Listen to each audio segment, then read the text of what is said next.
A transfer process of fixed property starts with a signed deed of sale. Now, up until that point, the real hard work has been done.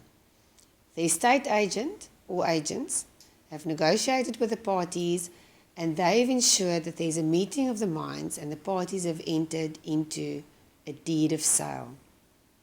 At this point, once the deed of sale is handed to the conveyancer, the transfer process will start.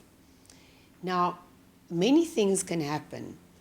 If, for example, there are suspensive conditions, for example, the purchaser must first obtain a bond, or he must first sell his existing property. These suspensive conditions have to be fulfilled before the transfer process can really start.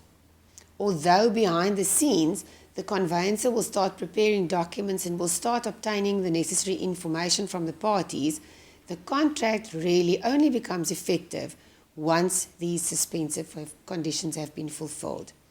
If the purchaser does not obtain bond approval, the deed of sale lapses without any further repercussions to the purchaser. If his offer was made subject to him selling his property and the property is not sold, the same story applies. If we assume that suspensive conditions have been fulfilled timeously, successfully, a valid and binding deed of sale comes into existence.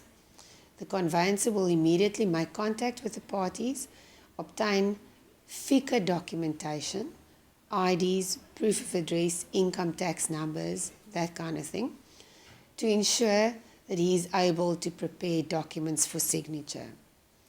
At this point in time, the conveyancer will also make contact with the seller's existing bondholder, in other words, the bank that has a bond currently on the property, to request them to issue us with clearance figures or cancellation figures as we know it, which are the figures the bank expects to cancel that bond, the amount that is outstanding on that bond. And we will also request the title deeds from the bank. The bondholder keeps the title deeds. It's the bank's security. So we will request the documentation as well as the cancellation figures from the bank. At this point in time, if the purchaser's offer was subject to a bond and that bond has been approved, we will wait for instructions from the new bondholder to actually prepare documents to have this bond registered as well. If the conveyancer is on the bank's panel, chances are that the same conveyancer who is attending to the transfer of the property will obtain instructions from the existing bondholder to cancel the bond and to get instructions from the new bondholder to prepare documents and have the new bond registered simultaneously with transfer of the property into the name of the purchaser.